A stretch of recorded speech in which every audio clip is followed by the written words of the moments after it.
Passing the Cloud Practitioner exam requires a shift in how you view infrastructure. You have to move away from the idea of running a server and focus entirely on architectural decoupling. Let's start with the traditional approach. Historically, if you wanted a standard SQL database in the cloud, you provisioned an Amazon EC2 instance and installed the database engine yourself. This creates immediate operational friction. You are entirely responsible for applying operating system patches, scheduling data backups, and configuring your own secondary servers for redundancy. The managed service model eliminates this manual labor. AWS assumes the maintenance burden, handling the underlying hardware and software layers automatically. For relational databases, your primary tool is Amazon RDS, or Relational Database Service. It provisions the instance, patches the OS, and handles continuous point-in-time backups without your intervention. There is a direct trade-off for this convenience. Because AWS manages the underlying operating system, you give up the ability to SSH into your RDS instances. Your value as a cloud architect is no longer measured by your ability to patch a Linux server. It is measured by your ability to select the exact right database for the workload. This division of labor is formalized in the AWS shared responsibility model. Managed databases like RDS require a strict operational split between what AWS controls and what you control. AWS secures the physical data centers, maintains the host hardware, and performs the automated patching of the database engine itself. You remain entirely responsible for the application layer. That means setting up the database users, assigning granular permissions, and deciding which data requires encryption at rest. Your primary defense is the security group. You must explicitly configure inbound port rules to allow web servers or specific IP addresses to communicate with your database. AWS provides and maintains the secure container, but you are the absolute guardian of the content and who gets to access it.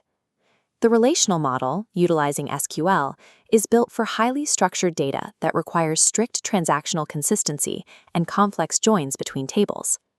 Amazon RDS supports 6 major relational engines, open-source options like MySQL, MariaDB, and Postgres, alongside commercial engines from Oracle, Microsoft SQL Server, and IBM DB2.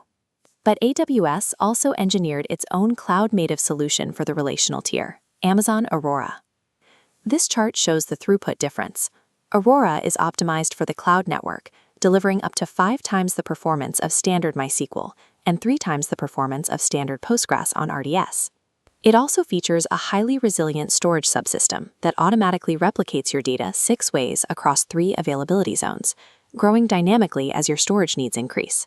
If your application experiences unpredictable traffic spikes, you can deploy Aurora Serverless. It automatically scales compute capacity up or down to match demand, charging you only for the exact seconds of usage. Aurora maximizes the efficiency of the relational model, but for applications requiring massive horizontal scale and extreme flexibility, the strict structure of relational tables becomes a bottleneck. That bottleneck is solved by NoSQL databases. They discard rigid schemas in favor of flexible data models that can scale out horizontally across distributed clusters. This diagram illustrates Amazon DynamoDB, a fully managed serverless NoSQL database. It organizes data using key-value pairs, allowing distinct items to carry entirely different attributes.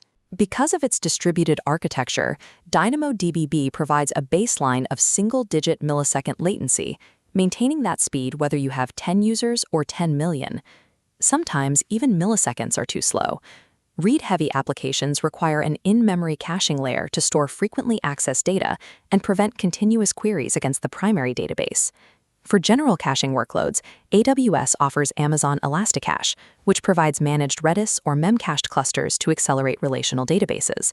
If you are specifically using DynamoDB, you use DAX, the DynamoDB Accelerator. It's an in-memory cache purpose-built to drop DynamoDB response times from milliseconds down to microseconds.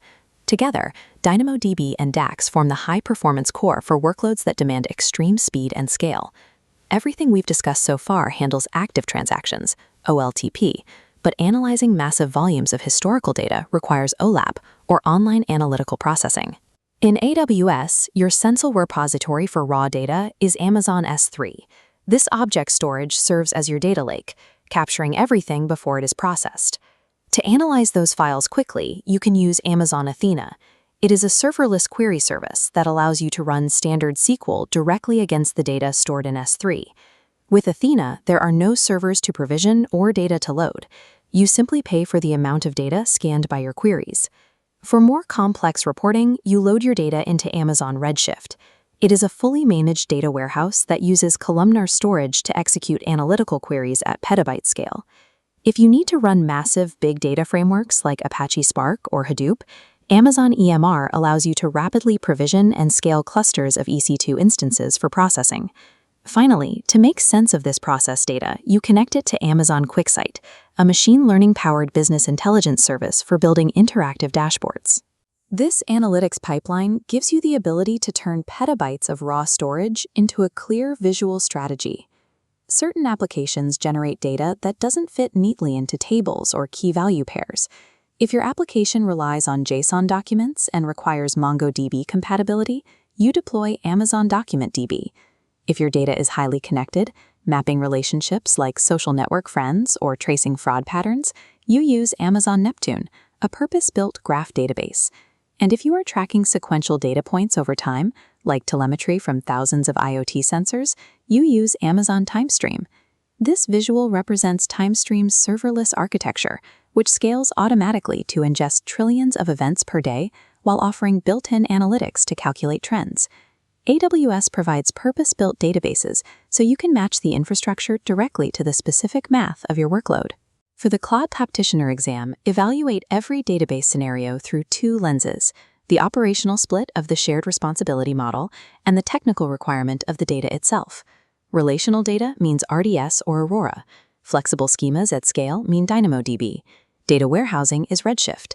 Serverless S3 queries are Athena, and complex relationships belong in Neptune.